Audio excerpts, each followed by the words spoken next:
There we go. So very, very nice to see everybody again. Just once again, we just returned from the Sadhu Sangha event out in Texas. We had over 3,000 Brazil. dancing people. It was totally ecstatic, and we're fired up now to continue on more and more, even more enthusiastic than before. So we've got some very nice programs coming up. But one of the things that I wanted to do before we start, this is Canto 5, Chapter 3, and it's the appearance of Rishabhdev, uh, and this is the next incarnation that we're going to be studying. It's actually a short study. There's only 4 chapters, and we're going to do 2 of them tonight. So we may be getting out of here a little early. You never know. But in the previous chapter, just to kind of set this up, before I do that, let me go ahead and offer my respects to my spiritual master. Namo Vishnupadaya, Krishna Prasthaya Bhutale, Srimati Bhaktivedanta Swaminiti Namane, Namaste Saraswati Devim Gauravani Pracharane, Nirvishesha Sunyavari Paschacharishtarane, Jai Shri Krishna Chaitanya Prabhu Nityananda, Shri Advaita Garidhara, Shivasari Gaura Bhakta Vrinda, Hare Krishna, Krishna Krishna, Hare Hare, Hare Ram, Ram Ram, Hare Hare. Om Namo Bhagavate Vasudevaya. Om Namo Bhagavate Vasudevaya. Om Namo Bhagavate Vasudevaya. Srimad Bhagavatam, Canto 5, Chapter 3. I'm going to give you a little heads up about what happened in the previous 2 chapters. So in the previous 2 chapters, Maharaj Priyavrata, who is the actual great-grandfather, I guess it would be, Rishabhdev, had a son named Maharaj Anigdra. Okay, Anigdra. And these personalities were pure devotees. And so when Priyavrata decided to leave for the forest for spiritualization, his son, Agnidra, became the ruler of Jambudweep. So in accordance with Maharaj Priyavrata's instructions, Maharaj Agnidra go ahead and maintain the residence with the same type of an affection that a father feels for his sons. So these are the kind of kings that existed prior. They were holy men, yet they were warriors. And they listened to the holy men, and the holy men were qualified. They were not just in appearance. A lot of people dress in the garb. They may wear the outfit, but they may not be qualified due to their own personal qualities. So these people had the qualities of pure devotees, and then they left, just like all the other great sages and saints we've been talking about so far in the Bhagavatam. They left to go to the forest to meditate and attain samadhi, which is complete fixed mind on the form of God, starting with the feet and working up to the face. So this will be described later as we go along. But so just to give you a little bit of idea who these personalities were. I guess then that Agnidra had 9 sons and 9 daughters. His 9 sons married 9 daughters of Meru, named Meru Devi.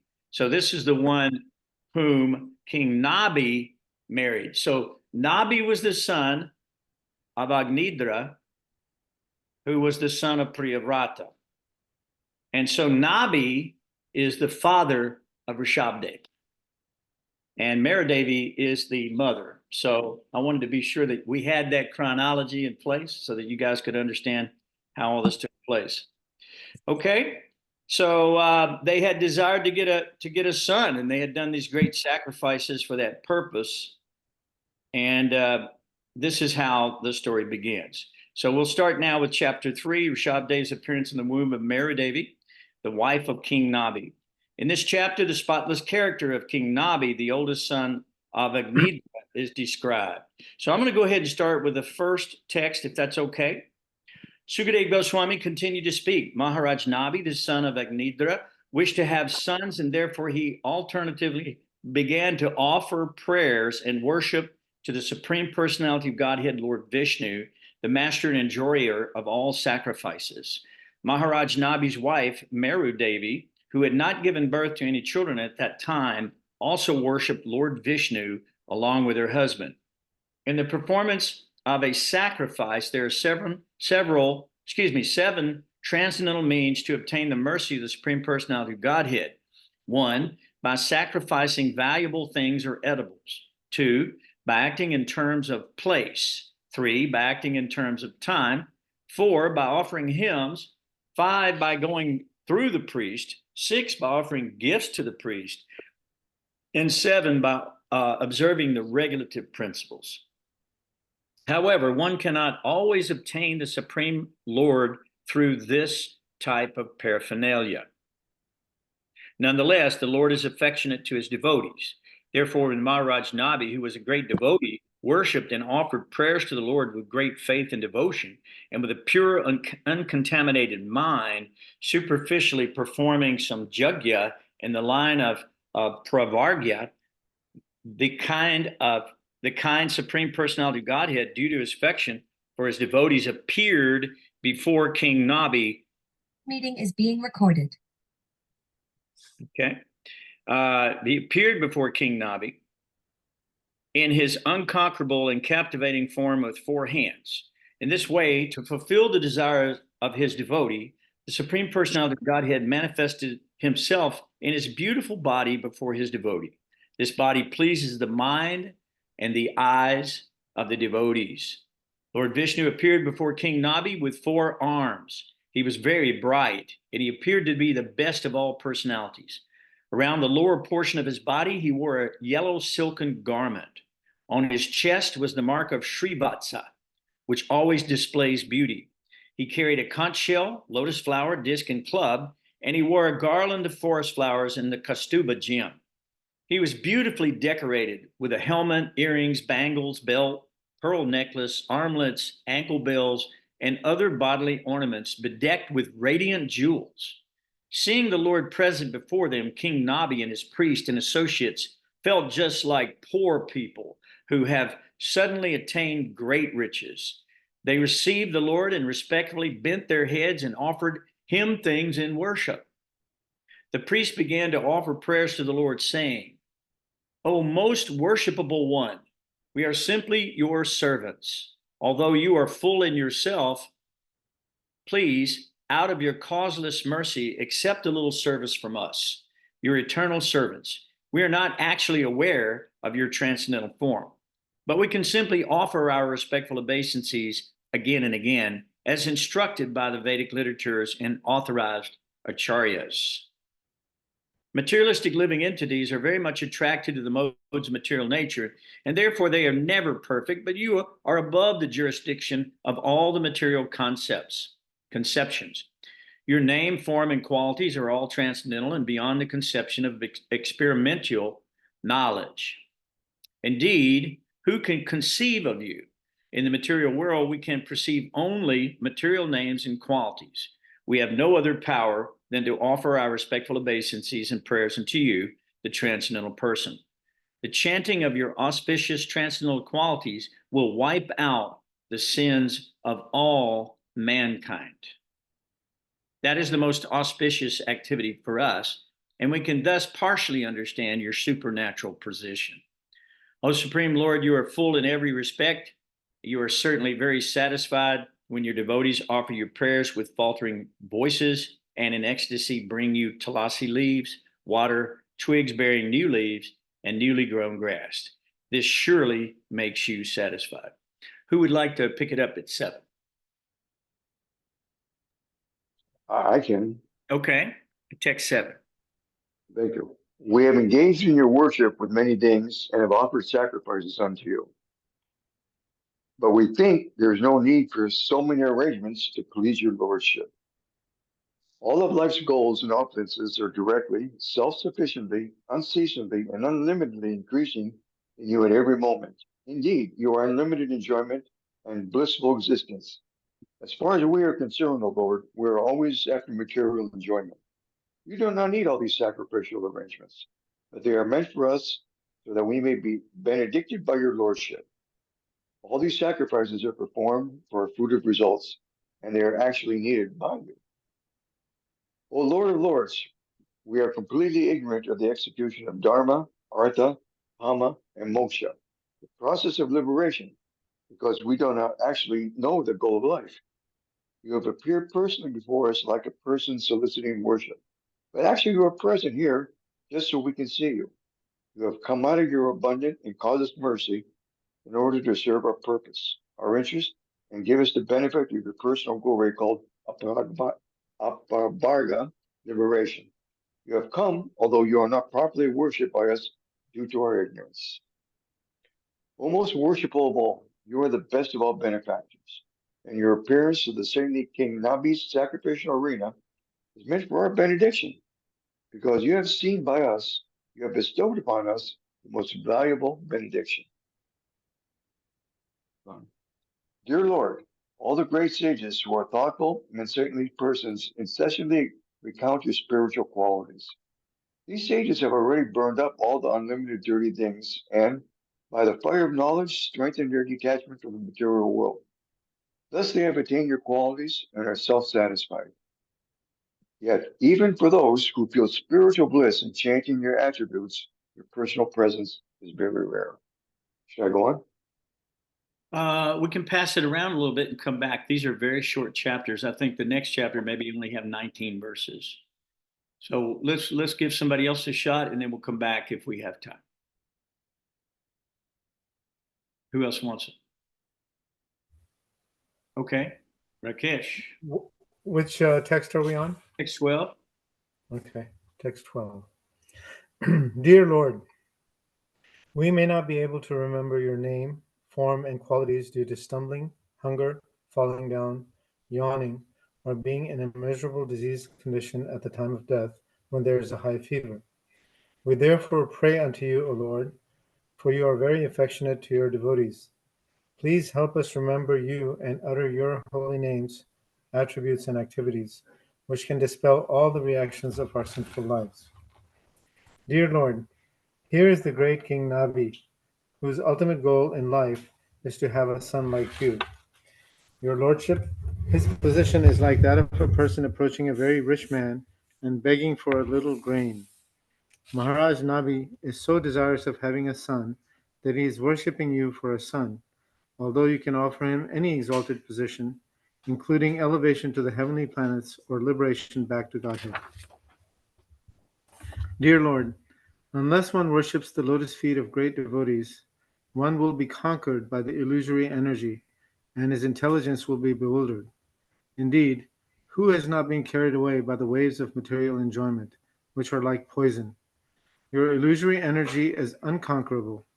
No one can see the path of this material energy or tell how it is working. O Lord, you perform many wonderful activities. Our only aim was to acquire a son by performing this great sacrifice. Therefore, our intelligence is not very sharp. We are not experienced in ascertaining life's goal. By inviting you to this negligible sacrifice for some material motive, we have certainly committed a great offense at your lotus feet. Therefore, O Lord of Lords, please excuse our offense because of your causeless mercy and equal mind. Sri Shukadev Goswami said, the priests who were even worshipped by King Nabi, the emperor of Bharatvarsh, offered prayers in prose, generally they were in poetry, and bowed down at the Lord's lotus feet. The Lord of Lords, the ruler of gods, was very pleased with them, and he began to speak as follows. Let me know when you want me to stop and somebody else wants to read. Just take a couple more, and then we'll pass it around a little bit, and then come back to everybody.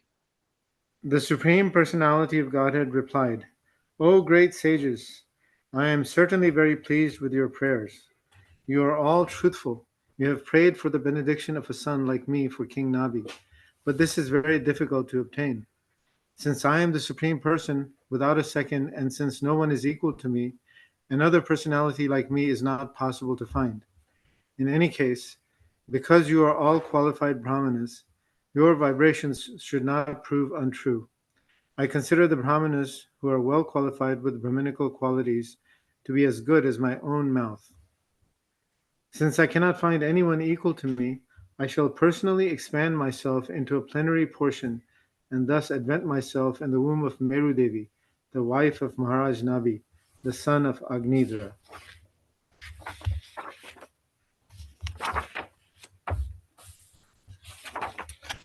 Shukadev Goswami continued, after saying this, the Lord disappeared. The wife of King Nabi, Queen Meru Devi, was sitting by the side of her husband, and consequently she could hear everything the Supreme Lord had spoken. O Vishnu Datta, Parikshit Maharaj, the Supreme Personality of Godhead, was pleased by the great sages at that sacrifice. Consequently, the Lord decided to personally exhibit the method of executing religious principles, as observed by brahmacharis, sannyasis, vanaprasthas, and grihasthas engaged in rituals, and also satisfy Maharaj Nabi's desire. Consequently, he appeared as the son of Meru Devi in his original spiritual form, which is above the modes of material nature. Very good. Thank you. And now, chapter 4, the characteristics of Rsabhadeva, the Supreme Personality of Godhead. Who would like to pick up there?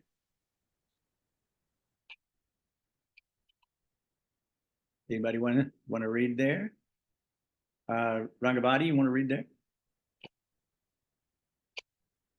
Okie dokie. Here we go. So we're starting chapter 4. Sri Sukadev Goswami said, as soon as the Lord was born as the son of Maharaj Nabi, he manifested symptoms of the Supreme Lord, such as marks on the bottoms of his feet, the flag, thunderbolt, etc. This son was equal to everyone and very peaceful. He could control his senses and his mind and possess in all opulence. He did not hanker for material enjoyment. Endowed with all these attributes, the son of Maharaj Nabi became more powerful day by day. Due to this, the citizens, learned brahmanas, demigods, and ministers wanted Rsabhadeva to be appointed ruler of the earth. When the son of Maharaj Nabi became visible, he evinced all good qualities described by the great poets, namely a well-built body with all the symptoms of the Godhead, prowess, strength, beauty, name, fame, influence, and enthusiasm. When the father, Maharaj Nabi, saw all these qualities, he thought his son to be the best human beings or the supreme being. Therefore, he gave him the name Rishabha. Indra, the king of heaven, who is very materially opulent, became envious of King Rsabhadeva.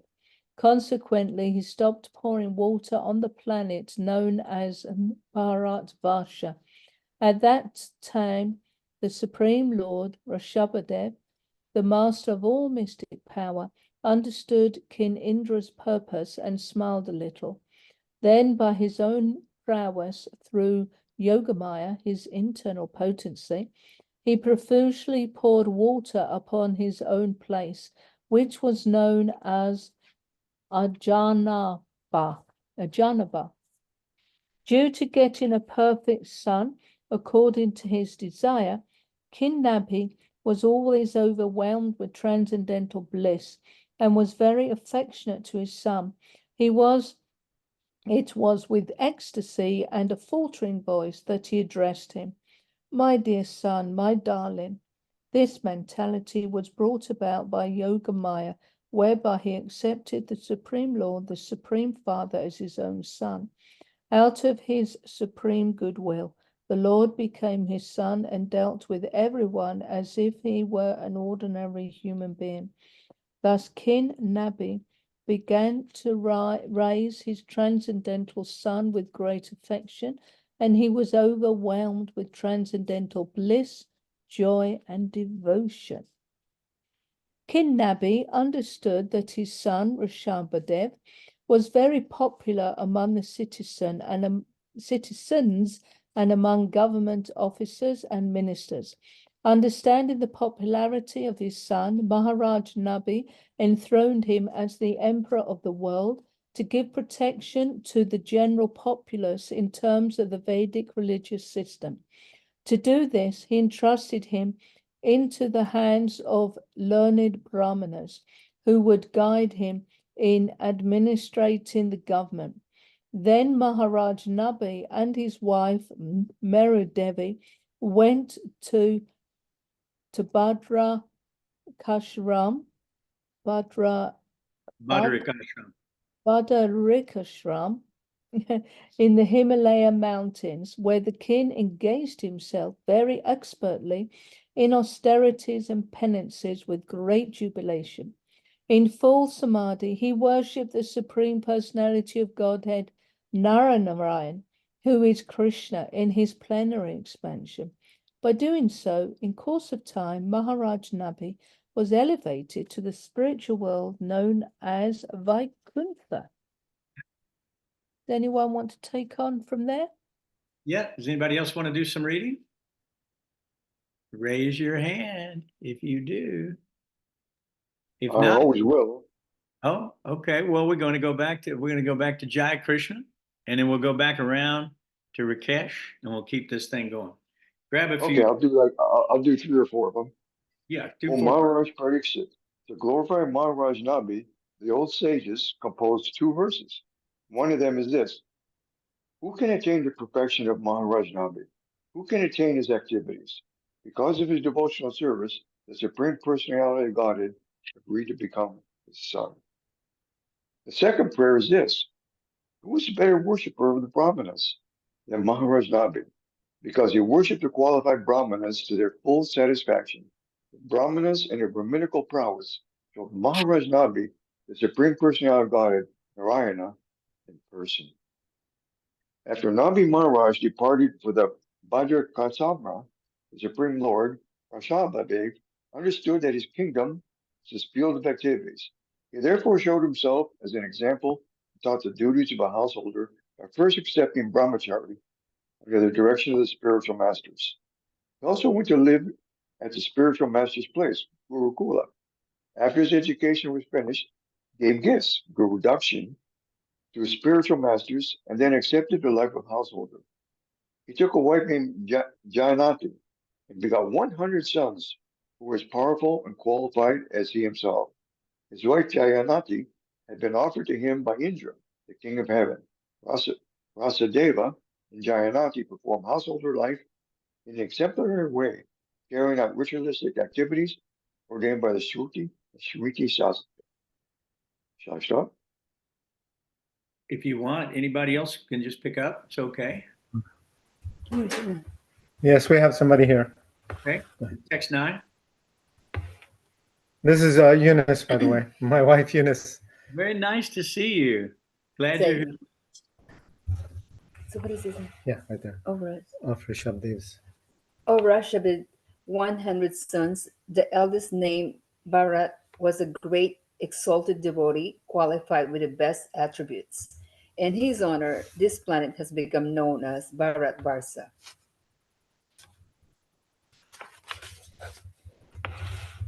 Following Bharat, there were 99 other sons. Among these were 9 elderly sons named Kusavarta, Ilavarta, Brahmavarta, Malaya, Ketu, Bhadrazina, Indraspark, Vidarbha, and Kikata. In addition to these sons were Kavi, Avi, Antariksha, Prabhupada, Prabhuda, Pipalayana, Abiruta, Drumila, Kamasa, Chamasa, and Karavajana. These were all very exalted, advanced devotees and authorized preachers of Srimad Bhagavatam. These devotees were glorified due to their strong devotion to Vasudeva, the Supreme Personality of Godhead. Therefore, they were very exalted. To satisfy the mind perfectly, I, Sukadeva Goswami, shall hereafter describe the characteristics of these 9 devotees when I discuss the conversation between Narada and Vasudeva.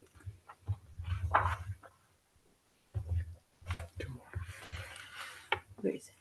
In addition to these 19 sons mentioned above, there were 81 younger ones, all born of Rsabhadeva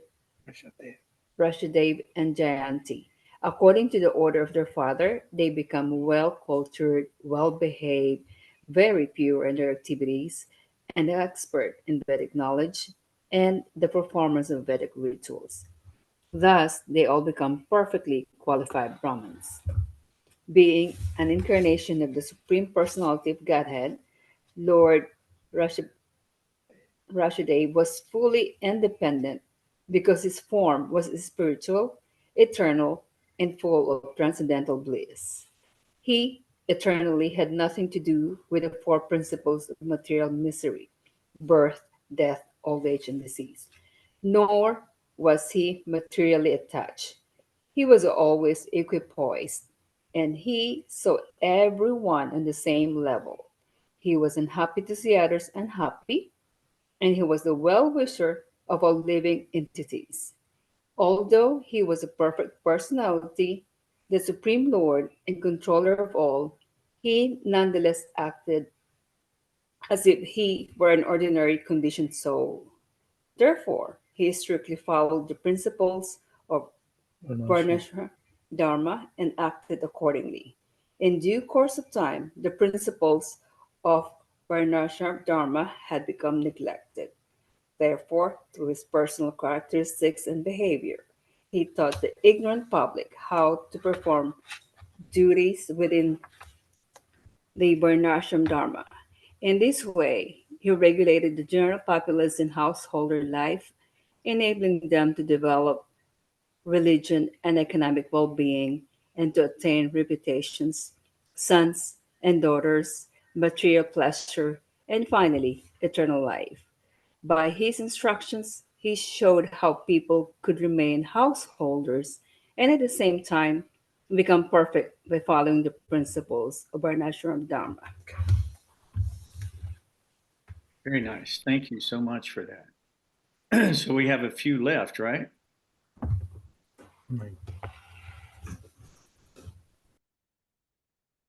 Okay, who wants to read the rest? Anybody else? Which one are we on right now? Who is 15. I can go ahead and finish. Yeah, if you want to. Okay. Steve? Whatever action is performed by a great man, common men follow.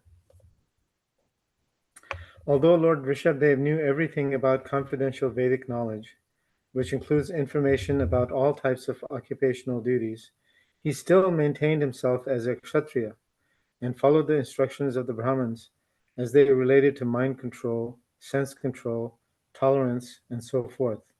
Thus, he ruled the people according to the system of Varnashram Dharma, which enjoins that the Brahmins instruct the Kshatriyas and the Kshatriyas administer to the state through the Vaishyas and Shudras. Lord Rishabdev performed all kinds of sacrifices 100 times according to the instructions of the Vedic literatures. Thus, he satisfied Lord Vishnu in every respect. All the rituals were enriched by first-class ingredients. They were executed in holy places according to the proper time by priests who were all young and faithful. In this way, Lord Vishnu was worshipped, and the prasad was offered to all the demigods. Thus, the functions and festivals were all successful.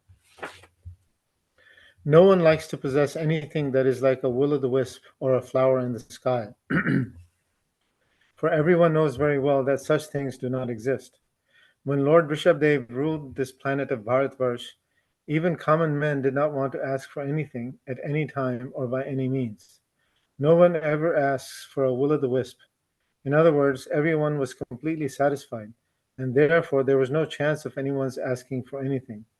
The people were absorbed in great affection for the king. Since this affection was always expanding, they were not inclined to ask for anything. Once, while touring the world, Lord Rishabdev, the Supreme Lord, reached a place known as Brahmavarta. There was a great conference of learned Brahmanas at that place, and all the king's sons attentively heard the instructions of the Brahmanas there. At that assembly, within the hearing of the citizens, Rishabdev instructed his sons, although they were already very well behaved, devoted, and qualified. He instructed them so that in the future they could rule the world very perfectly. Thus he spoke as follows. Okay. So that's the first two chapters. There's two more that we want to do next week. So first of all, that was very nice. Thanks everybody for the good reading. And we really appreciate you being here with us and reading so nicely too. So is there any questions that anybody has just right off the bat that you can think of, or comments or points that you want to make? Anything you can think of that stuck out in your mind that you'd like to take a look at a little more in depth, or is there any just comment over the chapter here about Lord Rishabhadev's appearance? I was just thinking, overall, these personalities are just so high. You know, we're just so low.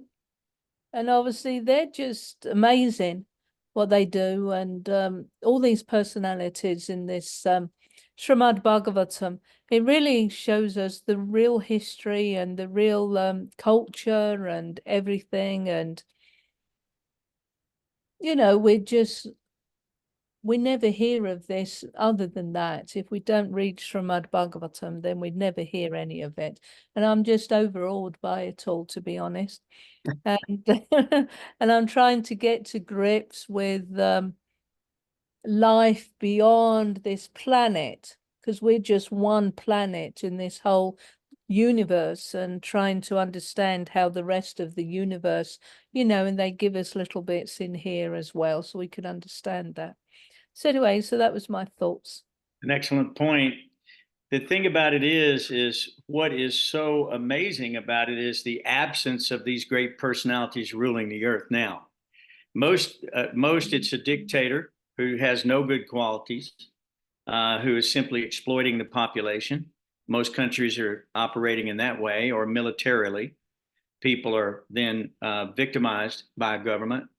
Or let's say that we're in a democracy and we think, oh, well, we've really got it made here, right?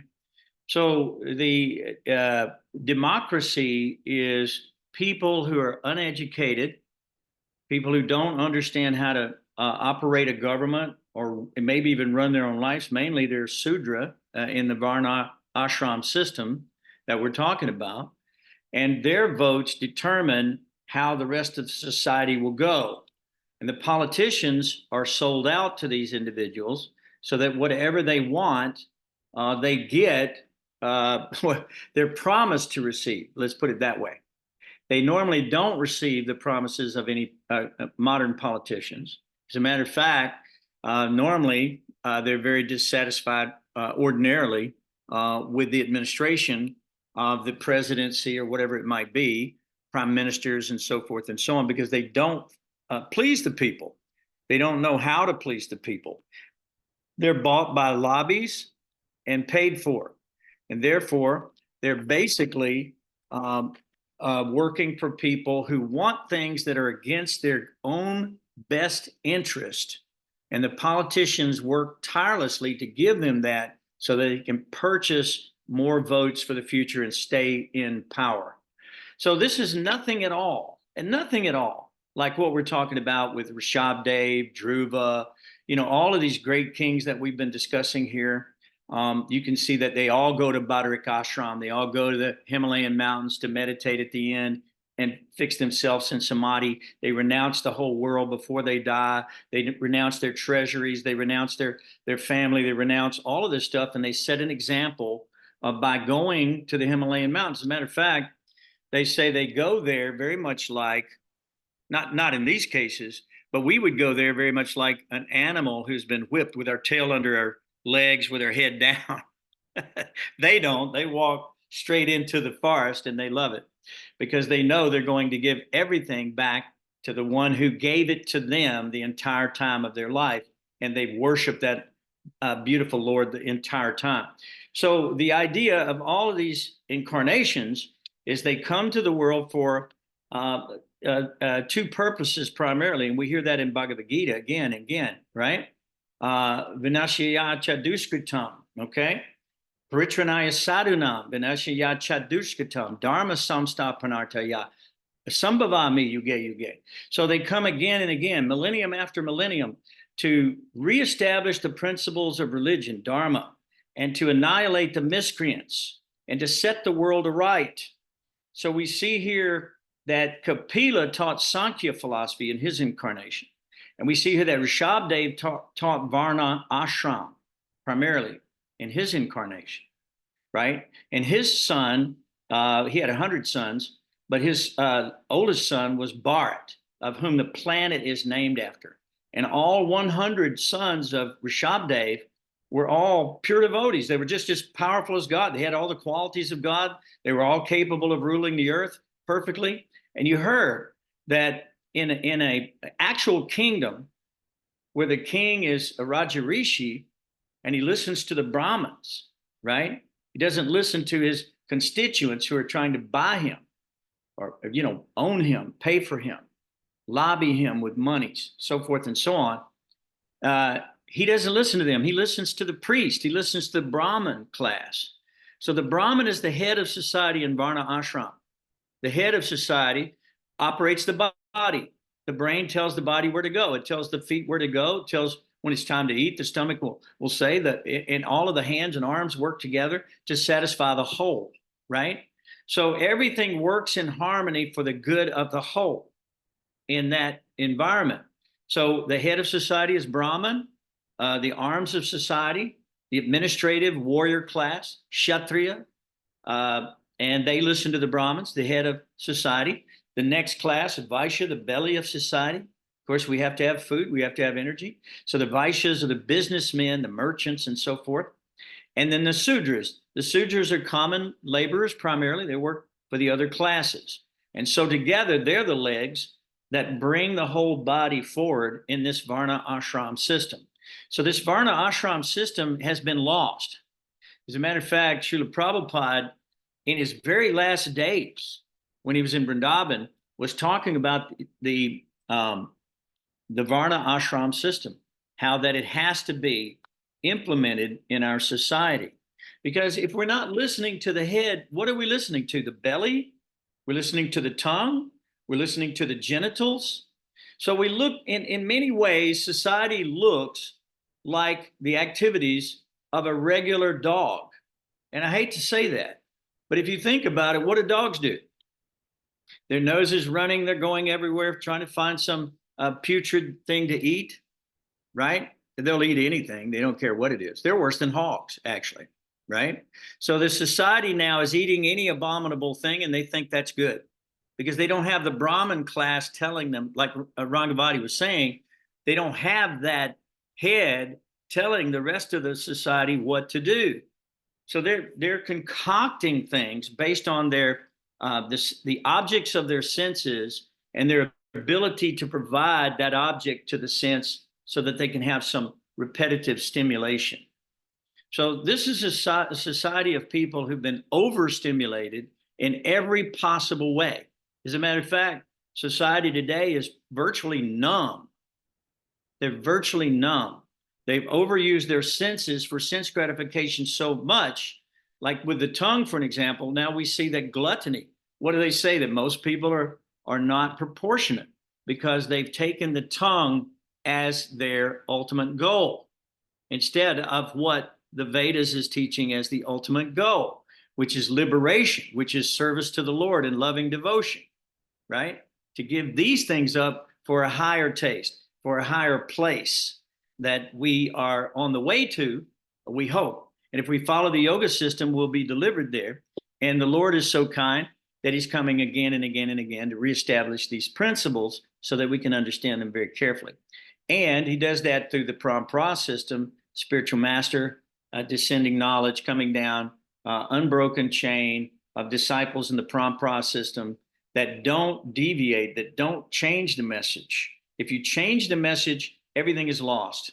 Then you become Atmahana. Atmahana means killer of the soul. Let's just say that we have somebody over here and they're walking towards a cliff and you see them and you don't stop them and they walk off and break their skull. Are you somehow or another implicated in that? I don't know. And you can answer that one for me. But the fact of the matter is that we are implicated. And our situation is it's our responsibility to take care of all the living entities. When they say dominion over everybody, that means to love them with compassion, to care for them, to do just like Rsabhadeva did, to just do like Kapila did, to do like Dhruva did, like all these great kings like Yudhisthira Maharaj.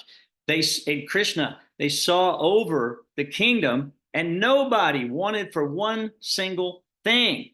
They didn't even have one single request because they were completely satisfied in the 4 categories of life, right? What are they? Kama, Artha, Dharma, and Moksha, right?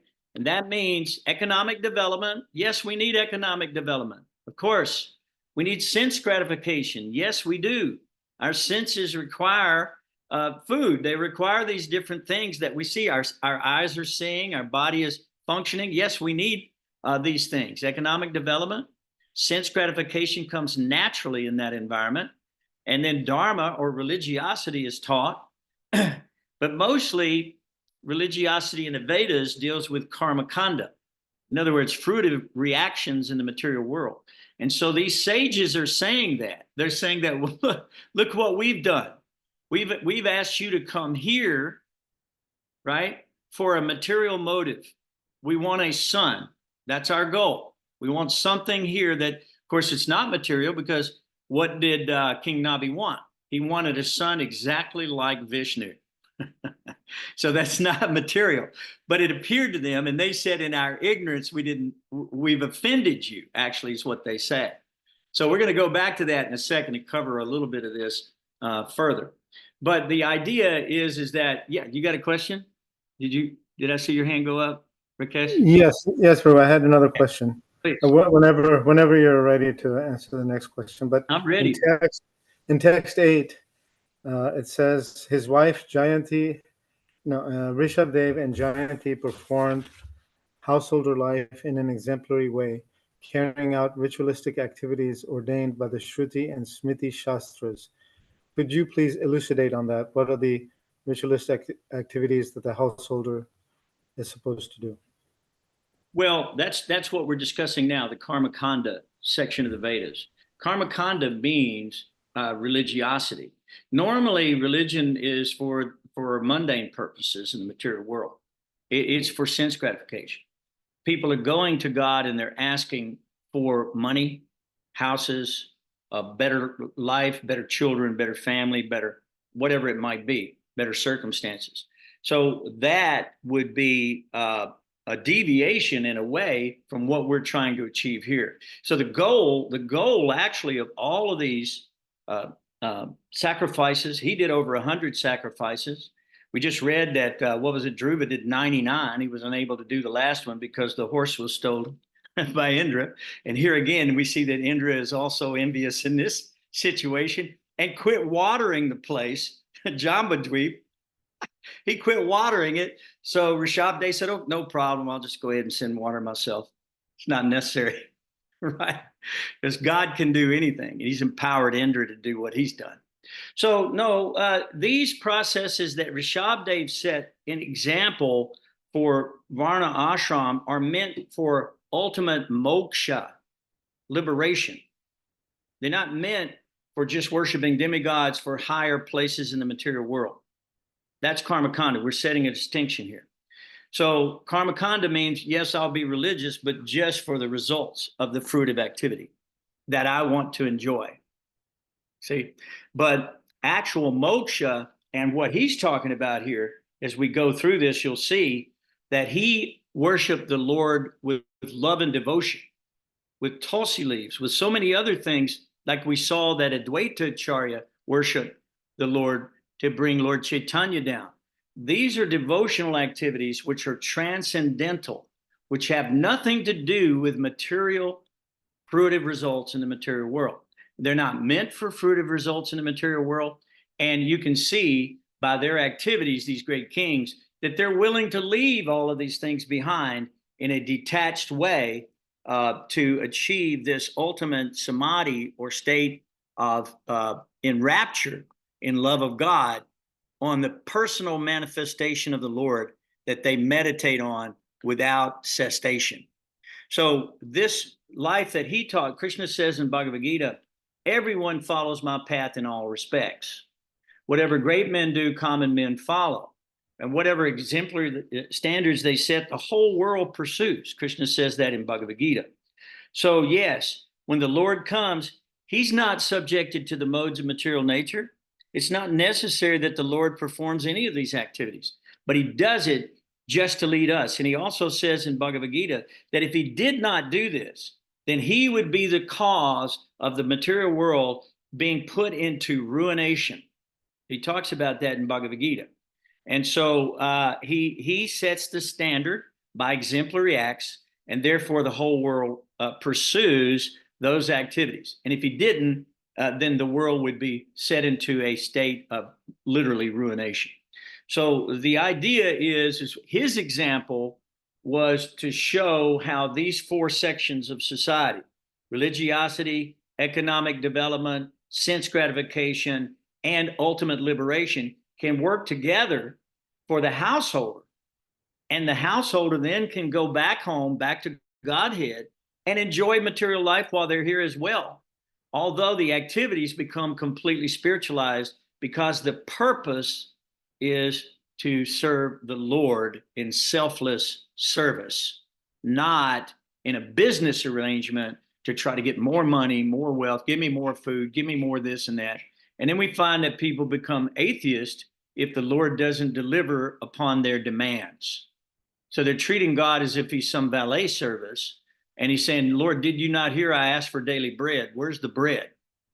So these people become very, very disappointed quickly, and they lose their faith because they don't have any understanding of these great shastras, the Smriti and the Shruti shastras. They don't have any understanding of that. So that's why we're here today, to go over these things again and again and again and again and again, so that we can drive it into our own hearts and souls and understand how society was perfected. How, listen, let me ask you a question. Everybody in the United States right now, would you say that they're so happy that they don't have any requests from the government?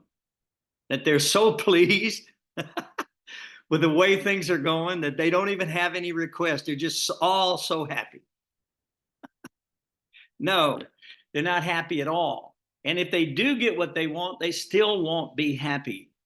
Because ultimately in the material world, you cannot be satisfied here. The senses will always want more. Even on your deathbed, the senses will be demanding. Give me, give me, give me, give me, give me more, more, more, more. Now, now, now. That's our attitude. That is the incorrect attitude. That attitude leads to the mode of passion, leads to the mode of ignorance, and certainly not to the mode of goodness. And from goodness, we can elevate to Sudha Sattva, which is pure goodness. And that's a transcendental state that at the time of death will be transferred back to the spiritual sky. So everything that Rsabhadeva is teaching is designed to give not only sense gratification, not only economic development, not only religiosity, that they follow the Shruti and the Smriti and all that, but to give ultimate liberation. And we see that the great devotees, many of them never left home at all. They just went back home, back to Godhead with their whole family. So it's not a problem to do that. And Rsabhadeva showed us how to do that.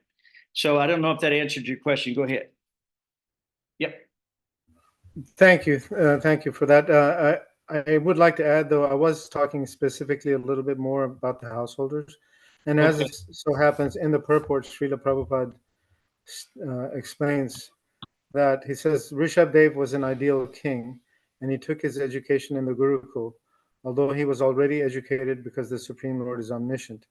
Although Rsabhadeva had nothing to learn from Gurukul, he went there just to teach the people in general how to take an education from the right source, from Vedic teachers. He then entered household life and lived according to the principles of Vedic knowledge, Shruti and Smriti. In his Bhakti Rasamrita Sindhu, Srila Rupa Goswami, quoting the Skanda Purana, states, Shruti Smriti Puranadi Pancharatra Vidhing Vina Ekantiki Harer Bhaktir Utpataye Vakalpate. Human society must follow the instructions received from Shruti and Smriti, Vedic literature. Practically applied in life, this is worship of the Supreme Personality of Godhead according to the Pancharatrika Vidhi. Every human being must advance his spiritual life and at the end return home back to Godhead.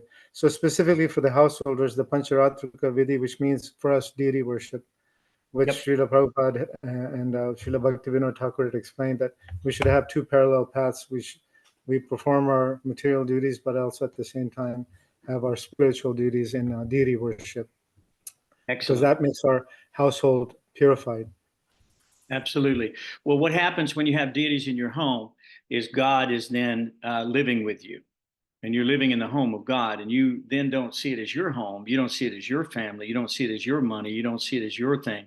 You see it as God's, and that you're God's servant.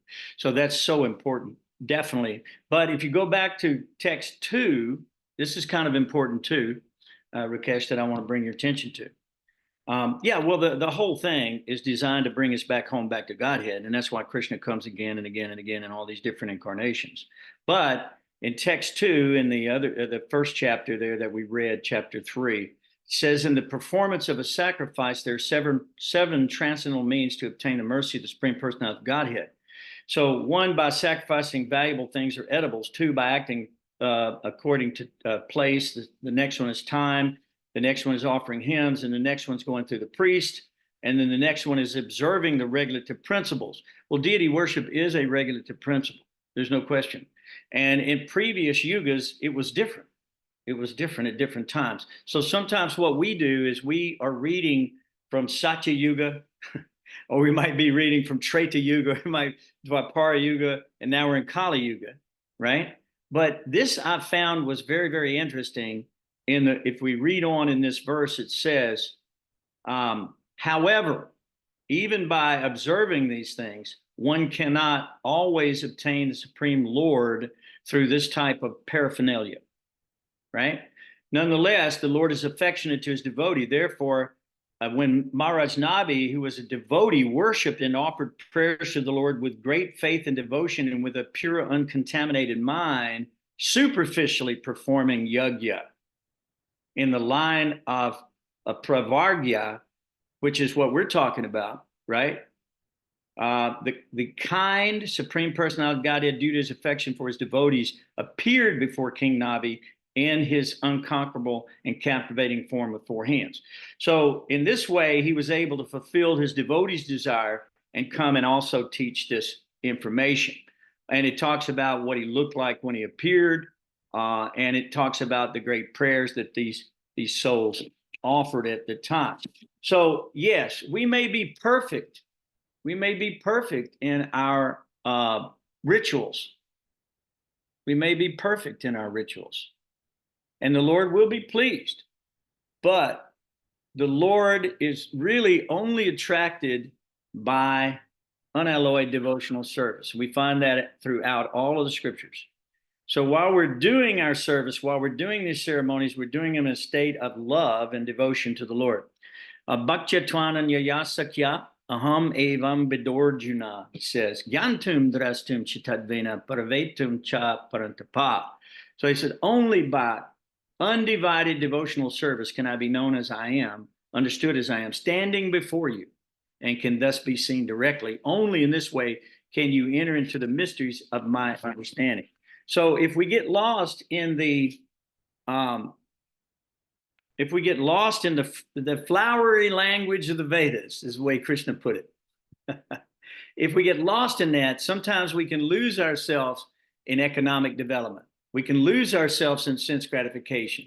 You can lose yourself in ceremonial religiosity and lose the purpose, right? But in this case, Maharaj Nabi did not do that. And instead, he worshiped the Lord with devotion and love. And the Lord was therefore very pleased with the sacrifice, which was tinged with this emotional love and feeling for the Lord. That's what the Lord loves to taste.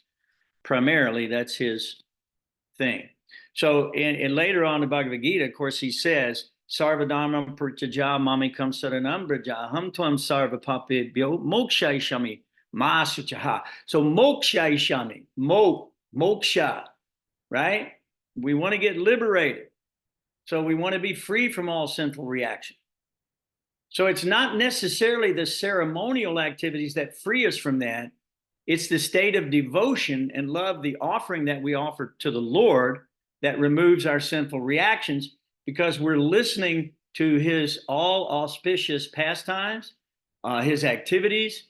We hear about his entourage, and we hear his holy name, and we meditate on his form and the deity and all of that. All of that comes together as a perfect synergy to create bhakti yoga. And that bhakti yoga is that divine state of love. So Krishna even recommends at the end of the Bhagavad Gita, when we're talking about smriti and shruti and all of this, he says, abandon all varieties of religion and just surrender to me. I will protect you. Do not fear. So that's Krishna's take on it.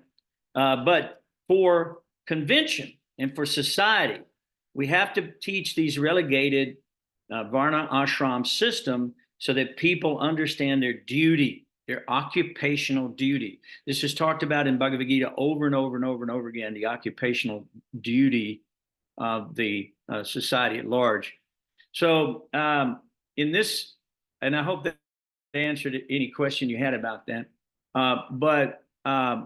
So Nabi underwent severe austerities and penances with a desire to have a son, right?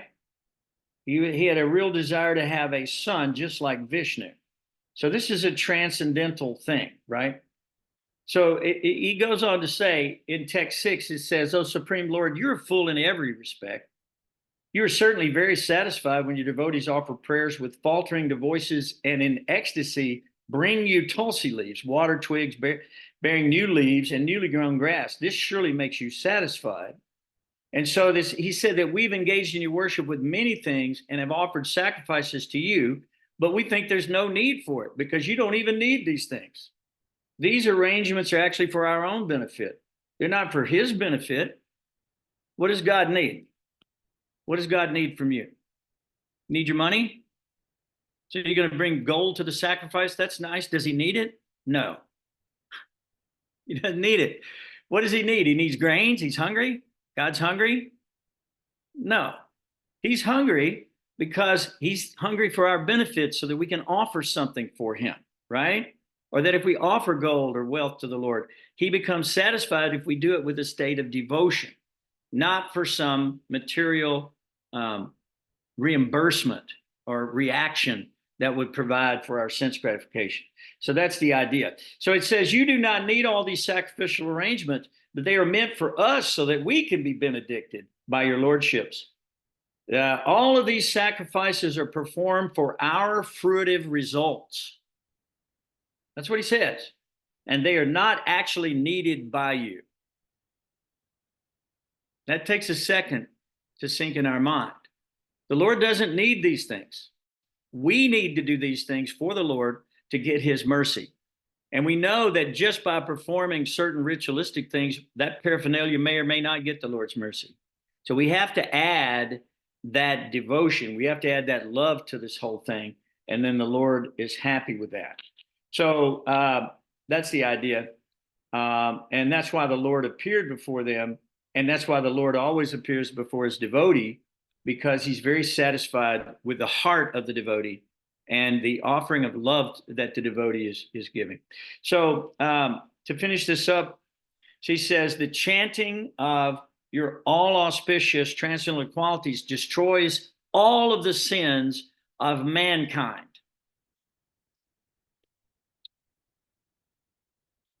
Did you hear that?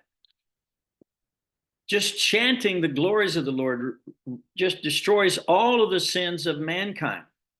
You know, I was reading earlier today about the Apara Ekadasi, and just anyone who will simply fast from grains and beans on that particular Ekadasi day is freed from all types of heinous sin. You can't even imagine the list of sins that are absolved by simply fasting on the Lord's request on that Apara Ekadasi day, which is what we did yesterday. So the idea is the Lord is wanting to benedict us. He's created us for rasa. Our expansion of him, his energy, is for his enjoyment, but we will also enjoy it. It's no problem. You live in the palace of the king, you live like a king. You eat like a king. You sleep like a king. You enjoy the luxury of a king. So what we want to do is get into that palace with the Lord.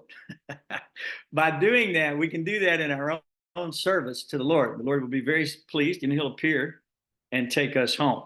So there was a wonderful description of the Lord. You can read that. I think that's in text 3.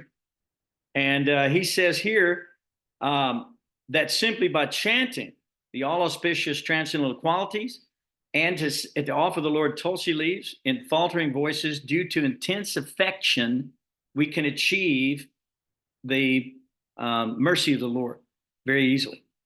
So that's the idea, is to do this with genuine sincerity and love for God.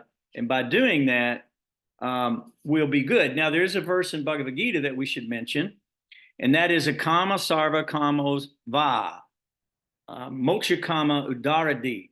You know that verse?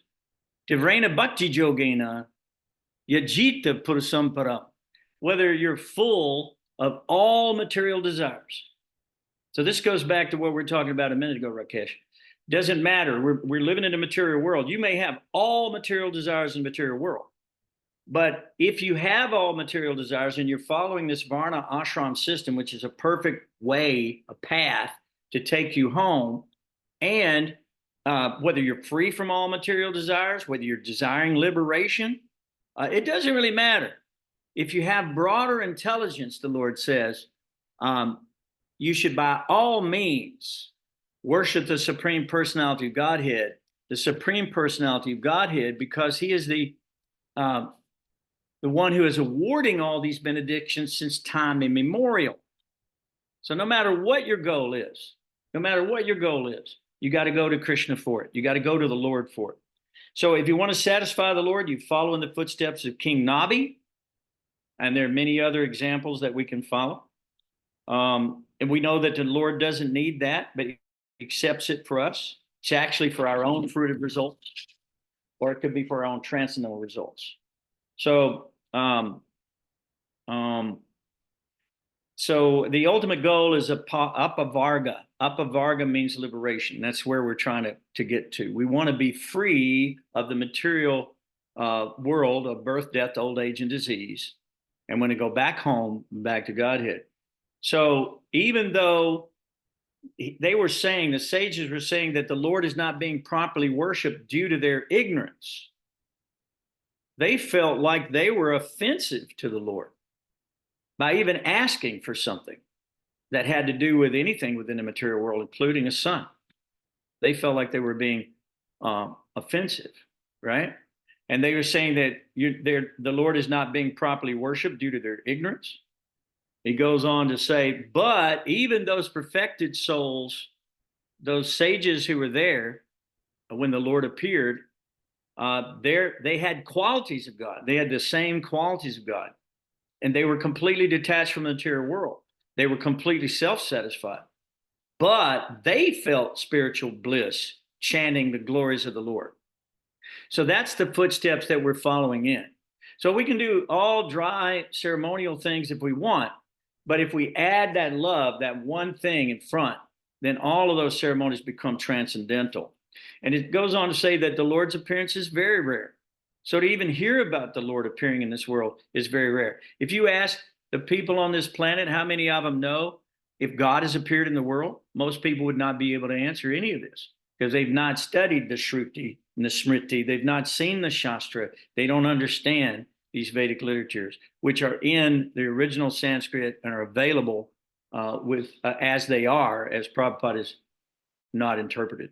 So the sages asked for one thing. They said, at the time of death, please, even though we have a high fever, we're coughing, gagging, and we're in so much pain we can't think of you, please help us think of you. Never leave our mind, so that our intelligence will, even though it's not very sharp, and even though we've created these great offenses, we ask you to excuse us and give us the benediction so that we will not forget you at the time of death.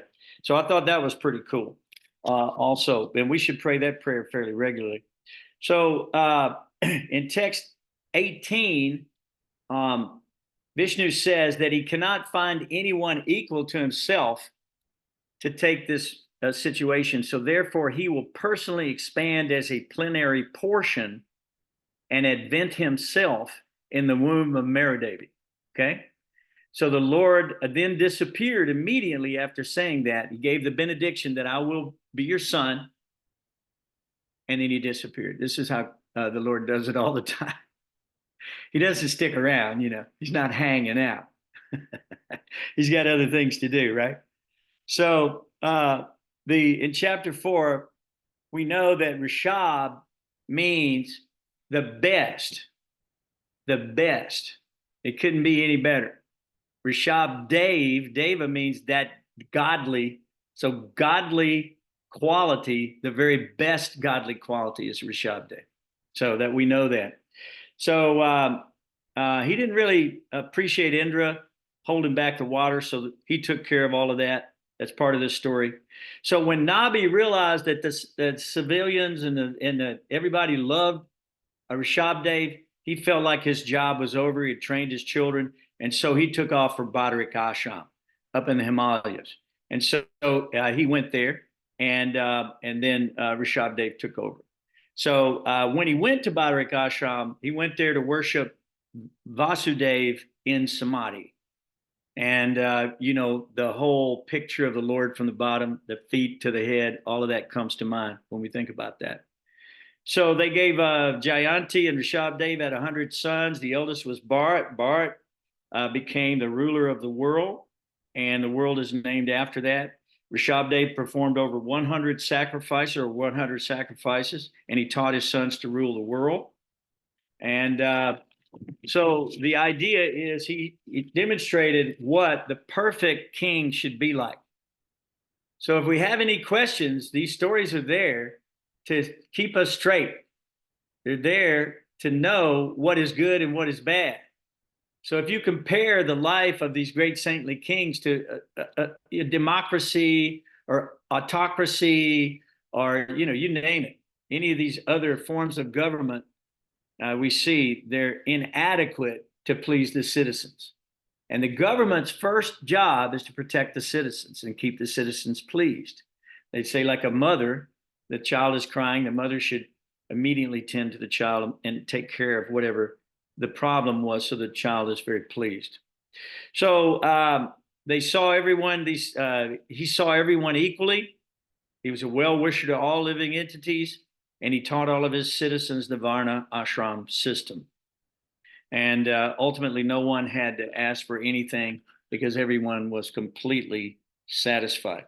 Just like in the Bhagavad Gita, it says the sage sees with equal vision the dog or the dog eater, the stone or the gold or whatever it might be. So in the same way, Rsabhadeva taught this in his own activity, in his own examples. So there's one verse that I'll read and then we'll finish. Narada Pancharatra. This is really good because Narada's always got something good to say. So he says, one should be free from all material designations and cleansed of all material contamination. He should be restored to his pure identity, in which he engages his senses in the service of the proprietor of the senses. That is called devotional service. So if we have any question about that, I think we got the answer there from the Narada Pancharatra. So if there's no other questions or anything else anybody wants to add to that, we got 2 more chapters to go, and Rsabhadeva incarnation will be covered, and then we'll move on. Can you think of anything else, Rakesh, you want to add? Yeah, I'm really looking forward to Jada Bharat. Bharat Maharaj's 2 lives after Bharat Maharaj. I'm really looking forward. This was the first Bhagavatam I got. Let's see if we can see it. I see it, yeah. Yeah. That's the first one you got? That must be about 50 years old. Yeah, I got it in 1975. Did you get it in Atlanta? Yeah, well, in Augusta, but from the Atlanta Temple devotees. We were Who distributing. knows? It may have been you. Oh, you never know. We were distributing those books in the airport.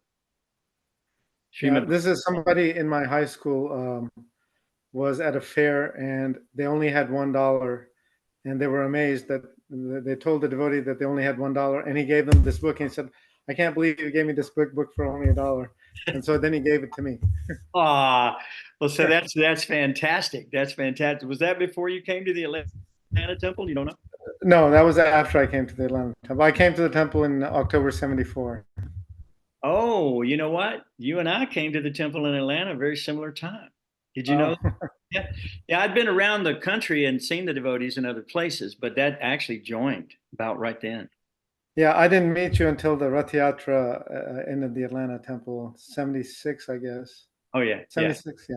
I remember that. I remember you Or being 75. your smiling face, all blissed out, Krishna consciousness. We're still blissed out, aren't we, Rakesh? Yeah.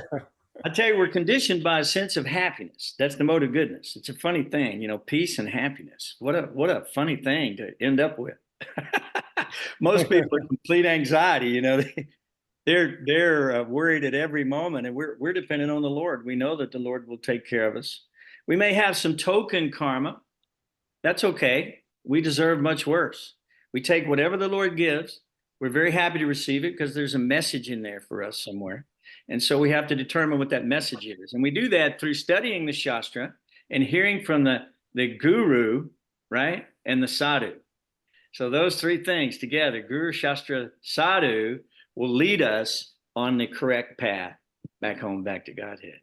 And if we follow the instructions of Rsabhadeva, the world will be perfect, and we'll all be very, very happy in the process. So let's propagate this information more and more and more as we go along. Thank you guys for being here tonight. Really appreciate it. Haribo, no other questions? I'm going to go ahead and end the call if that's all right. Hare Krishna. Haribo. See you next time, okay? Next Monday. All right. Hare Krishna.